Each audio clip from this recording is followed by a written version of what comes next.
Hey, ladies, welcome to the show. Thanks for having me. Hi, thanks for having us. Yeah, I'm excited to have you on. So tell us who you are and what you do. And welcome back to the show, too.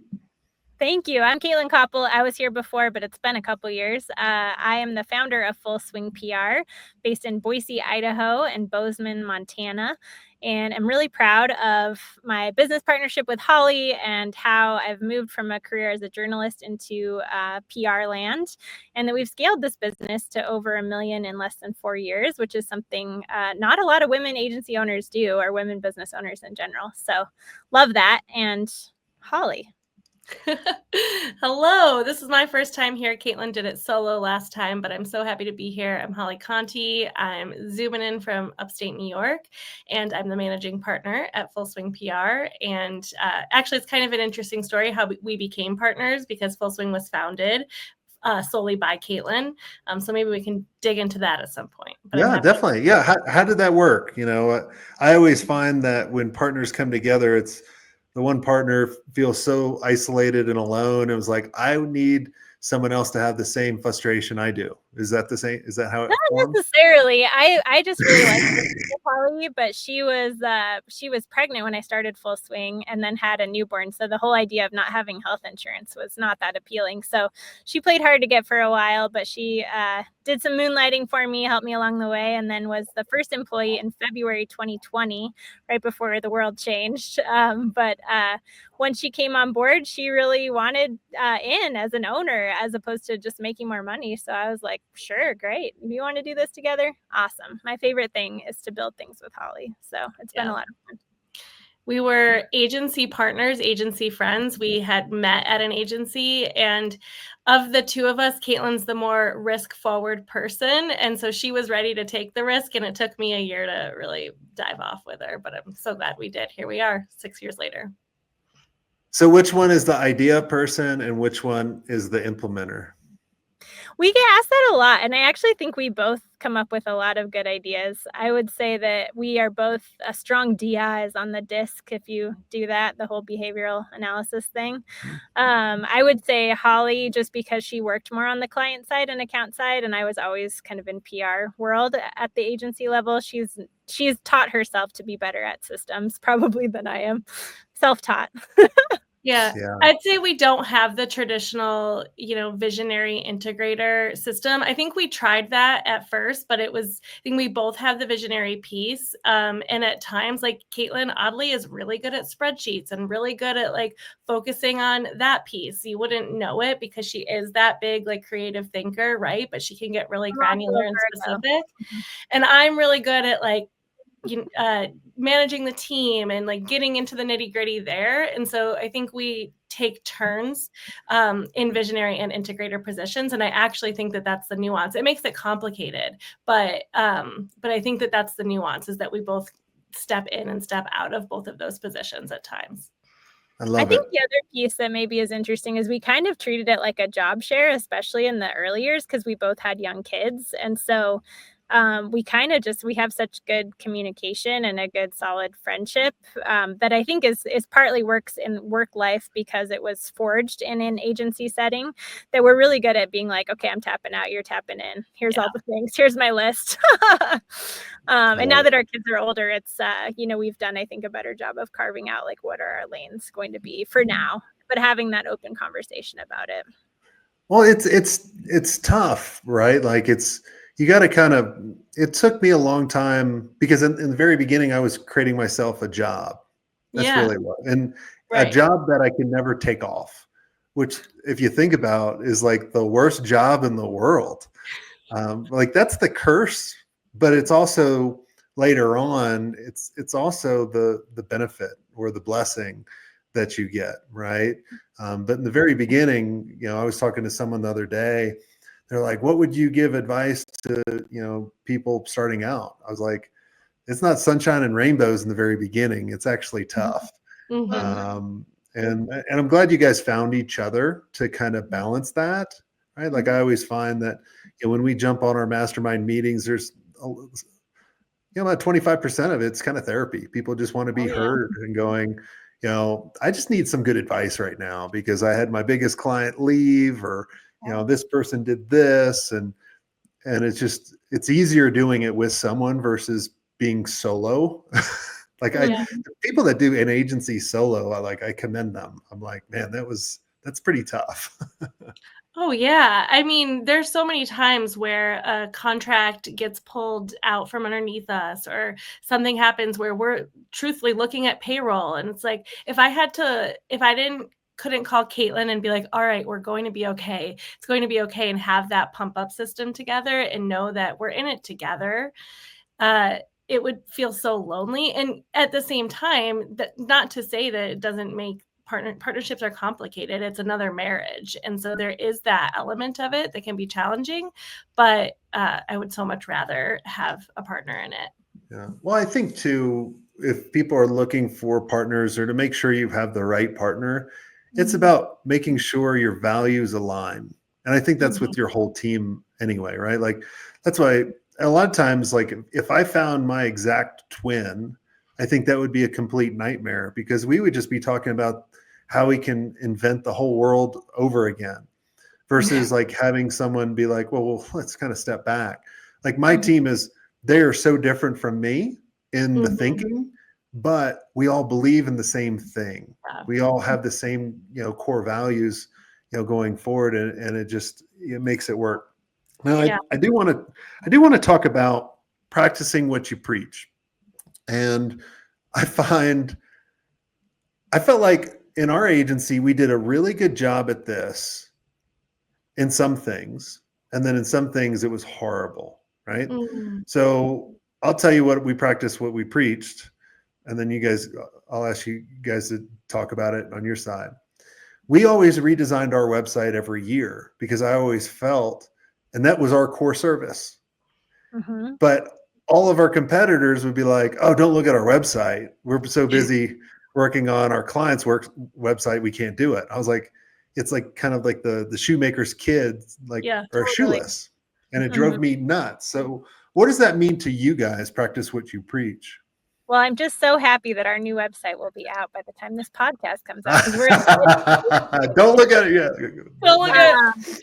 But yeah, I think with PR, so much about it is tenacity and consistency, and just always being out in the world, and meeting people and asking for what you need, because I really do believe people want to help you. I want to help other people. And I think that if you lead with that spirit of service and you're willing to help others, that will come back to you fourfold.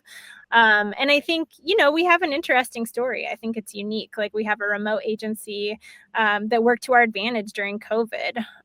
We've been able to scale from kind of unlikely places, but again, no one really cares because we have the receipts at this point. But like, most people's PR agency is not headquartered in Boise, Idaho and Syracuse, New York, right?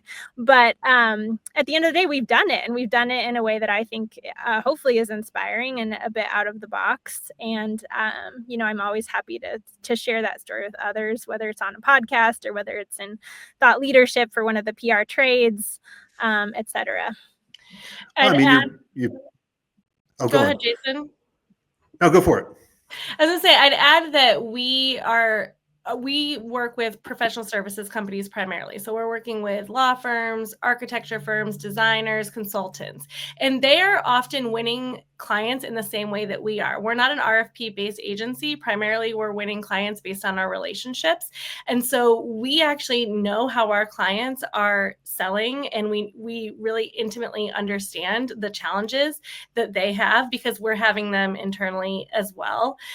We know what the cost of hiring an agency like us would be on our business. And often our clients they're usually larger than ours to afford our services, but not by that much. And so I think also really understanding how our clients get their clients, and understanding the nuances of what the leadership team is holding when they're deciding to hire us or rehire us or stay with us, just gives us that edge too, of like, we know what it means to have to bring that revenue in and to make the most count of your work. And so we really understand that ROI piece. Yeah, I mean, I always I try to do this in our agency, and I tell other people to do this. You should always treat your own agency and your own company as an individual client. Yeah. And it almost acts as like one of my favorite shows is Undercover Boss. I mean, obviously they know you're not undercover, right? Like we're a small team, unless they're complete morons that you've hired. But right. But you can see, be like, man, you're asking for all this information and I have to do this all by myself. Like this is the dumbest process ever.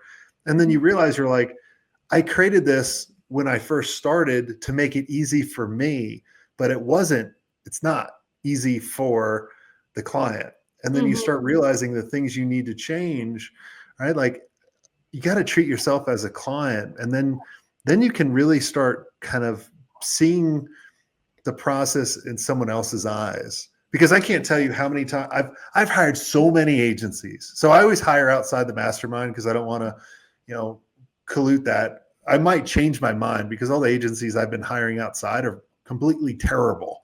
They're horrible, right? Like, their onboarding is like, fill out this 90-page document all by yourself. And I'm like, but I went over a lot of this in the sales process, or they'll get me a landing page that looks like a third grader designed, or they used AI that has grammar errors and the picture of me looks like, an alien. And I'm like, what is this? Like, it's so aggravating. But if you could kind of do it for yourself, and I know they're not trying to do it on purpose, but if they kind of practice what they preach, I think that would solve a lot of things. And I think having an agency that cares as much about your business as their own business goes a long way too, and I think wearing the hat of a small business owner that's trying to grow, like you understand how important your pipeline is and how much better it feels when you have 4 times the amount of sales you actually need to meet your annual budget. And if we can help deliver that, take people from publicity to pipeline, like that's what we're all about. And I think that is where some typical PR agencies are really just focused on headlines and placements and not necessarily connecting the dots to sales. And I think that's where we really shine and why clients tend to stick with us. I love what you said. Do you use that as a tagline, from publicity to pipeline? Well, I just made it up yesterday, if you really want to know, but I'm testing it. I think it worked well. I love it. Wait, that was my first time hearing it too. When she said that, I was like, I slacked it to you yesterday, but yes, I slacked a lot of things. So don't Frank the Tank. That's kind of the Frank the Tank moments, right? Like every once in a while I say something brilliant and then I'm like, what happened? I blacked out. I have to write it down immediately. So usually I like it. I like it too. And I think that is what people want, right? Like that's the missing piece sometimes, because it feels great to, get on Good Morning America or whatever. But I feel more excited and lit up when we have a client that, has just reached 7 figures, that gets on a perfect industry podcast and that yields a couple of 6-figure contracts for her. Like that's awesome. That's the win we all want. Well, the tagline or the elevator pitch needs to be quick that you can remember. And I can't tell you how many times I talk to agency owners that tell me what they do, their elevator pitch, all this kind of stuff. I'm like, wah. I don't know what you said, but like you said it one time and I still remember it, publicity to pipeline, and then even like, if you go on our website, like I changed it and this is also designed to keep people away that don't like foul language, because that's kind of us, right? So like if you go to our website, it's like we take agency owners from fuck this to heck yeah. Right? And it's just, it gets people curious, be like, well, how do you do that? Yeah. And that's the key about it. But I love that tagline. So if you came up with it yesterday, make sure you implement it tomorrow. Gotcha. Well, people will hear this much later. They're going to go to our website. They're going to see that as the headline. Yeah. The magic. They'll be like, man, these ladies are fast implementers. I'll be like, yeah, they are. The TV, the podcast magic, right? Yeah, exactly.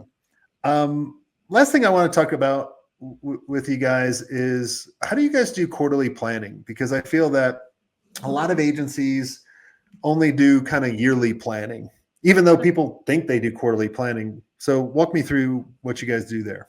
A lot changes in a year, especially these days. Like we were talking about the 6 years Full Swing has been in business. We've been through Trump 1.0, pandemic, and now, I mean, I'm sure other things too, but like Trump 2.0, tariff central, like what the heck AI.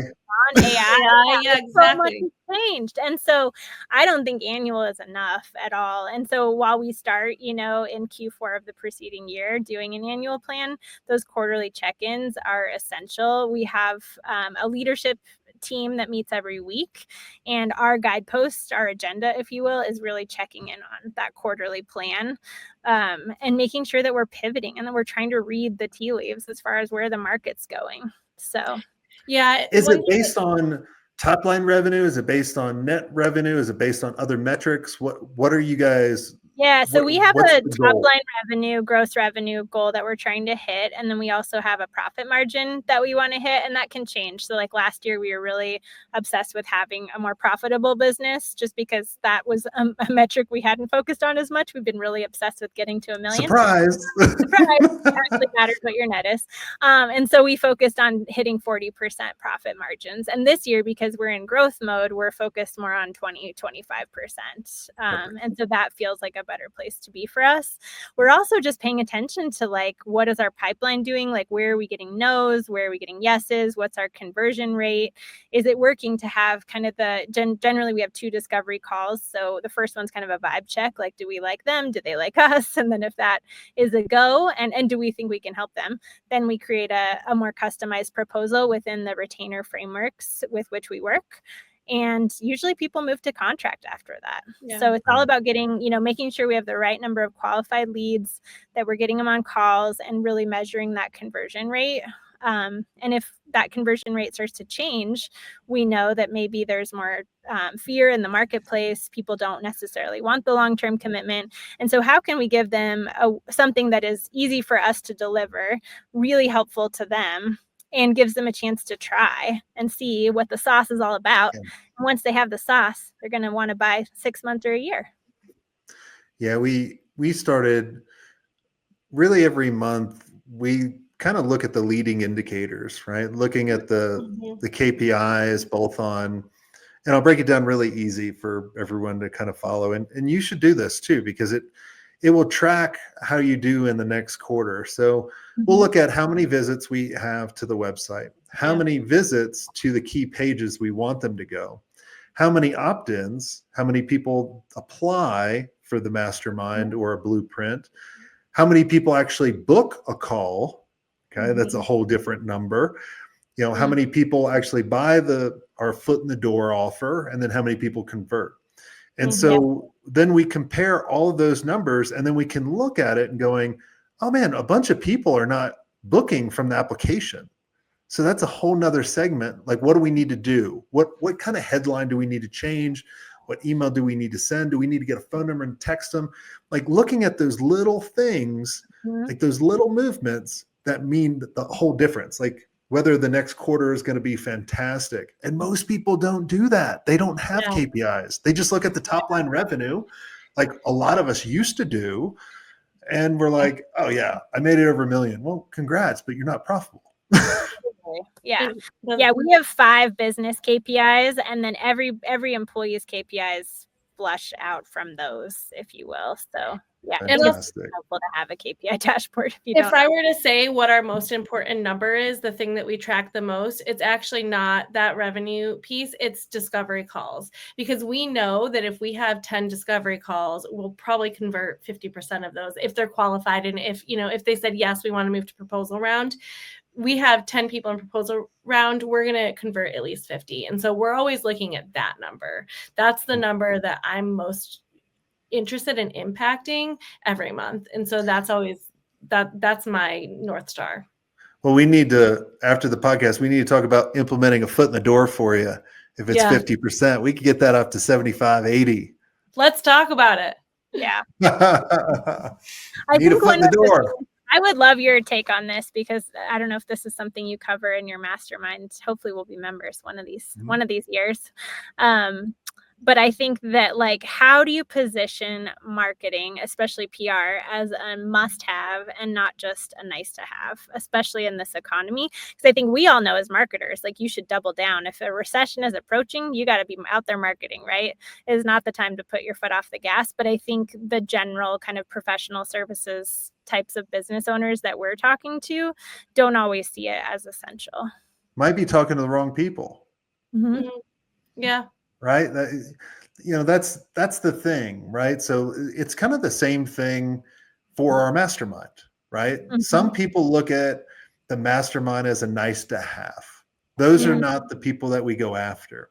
Mhm. The people that join are the ones that we have to have this. They cut other things before that because they can be around other people that can see the things they can't see. Mhm. Right. And it's like, it's a true going back and forth. So you just got to think about really who your best clients are. Mhm. What makes them up? What do they believe? What are the challenges that they have? Right. Like I always tell people, ask this question to yourself. If you're going to be paid on performance only, who would you do it for and what would you do for them? And it's not probably one particular service. It's more of a solution. Mhm. And so by doing that, then you ensure you get the right people. Mm-hmm. Right? That is a must, right? Like especially with your new tagline that you executed yesterday with, right? Like publicity to pipeline.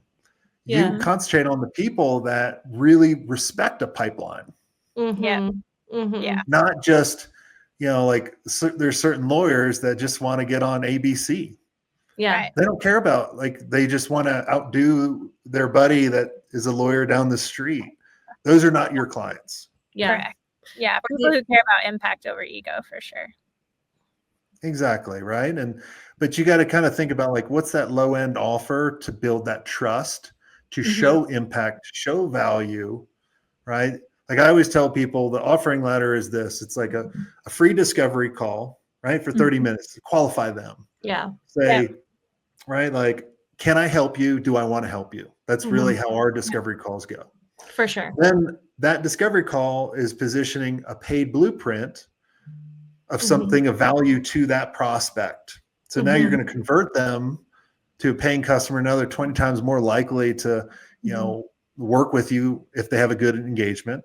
Then that blueprint, or whatever that's called, in there, you point out the biggest problem that you can solve really easy that leads to a project. Now you've proven value, you've led to a project, you've shown more return, then it's easy to sell the huge retainer at double the price. Yeah. Yeah. So I like that. We need to talk about that. Yeah. So that's what I would tell you. Just focus on the right clients, the right prospects. Like, there's no such thing as a bad agency client. There's only a bad prospect or a bad process. And most of the time it's a bad prospect. Yeah. Unless you hire agencies like I've hired. I'm like, they got shitty processes. I look at them like, can I just help you with this? Like, let me fix this. Because you're really good at sales and marketing, but you suck at execution. That's a real test right there with agencies, because marketers, we tend to be good at talking the talk, right? And you really do have to find an agency that knows how to walk the walk. Well, you know how you can be on the top 99%? Just do what you say you're going to do. Exactly. Yeah. It's not hard. Well, it's not rocket science. I think what happens is that if I were to give, say, an agency owner who you've had a poor experience with, who doesn't do what they promised they would, if I were to give them the best benefit of the doubt, they really do want to deliver, right? Yes. It's probably that they are unclear about what their solution is. They're unclear about their process. So they might be in a conversation with you and be really excited about what they possibly could do. They actually don't know how they're doing it yet. And so what we try to do when we're communicating with our clients is we walk them exactly through, like, this is exactly how we go about getting wins. We look at the problem, we identify these pieces, and we walk them through our process. So it's really clear about not just the results that we're getting for clients or what we are promising that we can do for you, but we're going to show you our step by step. And I've had team members before say, and I'm curious what you would say to this, but they've said, like, are we giving away too much? Are we telling them too much about our process? And I've always felt, first of all, no, it's all in the execution. I can give somebody a plan and they're not going to work it as good as we are because they don't have our same talent. Right. But also, clients want, businesses are so good at talking about what they do now. It's harder and harder for someone purchasing a service to decipher value. I think everyone knows how to show value now. And so how do they really make a decision? And I think the more that you can give them that, that proof of process, the more that they really understand what a day-to-day working relationship would be. And the more clear you are on both ends. We're clear on what we're going to deliver. We've said it. So you can't come back and say you didn't do this. I'm going to tell you my exact process and what to expect. And if, then there's no question at the end. Well, they want to make sure that they trust you. And if you walk me through the exact process so I could actually go do it, well, first off, I don't want to go do it. I just want to understand the process. Like I heard a great thing at a conference I spoke at. Someone was like, hey, how many of you like steak? Everyone raised their hand. And it's like, how many of you like butchering a cow? Right? Like, two. No one. Just like, I should have raised my hand just so to keep people away from me. Be like, yes, I love butchering cows, just to mess with them. But I don't. PETA, please don't come after me. So. Yeah. And not to say that you bore them with it, right? But it's clear expectations and clear delivery.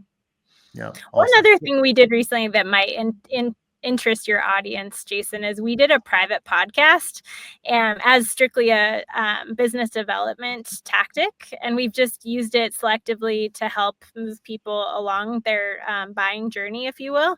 And our topic was how to hire a PR agency. And I think what's powerful about it, and we can share it in the show notes if you want, in case people want to maybe emulate it for their own agencies. But I think it's cool because we basically just made an episode for all the questions we get asked all the time, right? Of people and not understanding what kind of PR support they need, how agencies work, like what agencies need to be successful, and just kind of those what to expect process questions that you were talking about. Yeah, I always tell everybody, do a video or some kind of audio that you can send to people before you meet with them for the first time.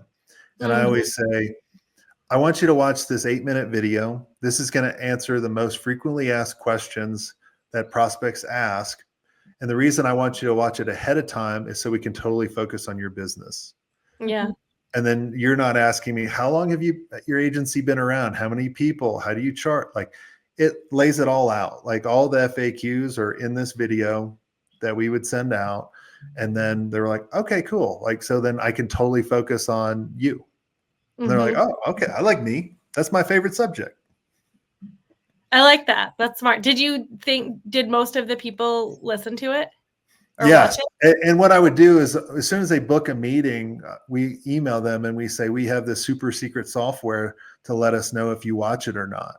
And we do, right? Like most automations are going to be like, oh, did they click on the link? Right. And to see if they're actually serious. And that's why we specify it's only 8 minutes long and it's going to answer all the questions. And we do this so we can focus on you. Yeah. And you're the favorite subject of you. So, it's like, all right, I'm going to go do that. Yeah. That's good. Because I always found like you jump on a meeting and like the first half hour is all about you. And they're already bored. Yeah. I mean, I think we did that in our early years. I remember times where I remember our discovery calls being too focused on us and we'd get off and be like, that didn't feel right. Why? Oh, we were talking about our business for 20 minutes. That was early on, year one. But you learn that quickly. Oh, we need to spotlight. We know what questions to ask now. We know exactly what we're going to do next. And so here's the information that we need from this. You just have to move from that proving yourself energy into really solving their problem, and making it centered on the client. Cool. Awesome. Well, ladies, thanks so much for coming back on the show and joining the show for the first time. It was awesome. I can't believe it's already been like 30 minutes. time flies. I love it. I love having more than one guest on. So thanks for both of you coming on. We'll have links to the resources that we mentioned in the show. And if you guys enjoyed this episode, share it out. And until next time, have a swank day.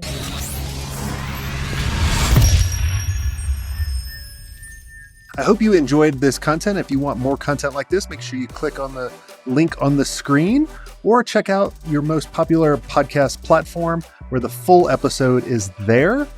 And until next time, have a swank day. What are you doing? Go check it out. Click on the link. I'll see you soon.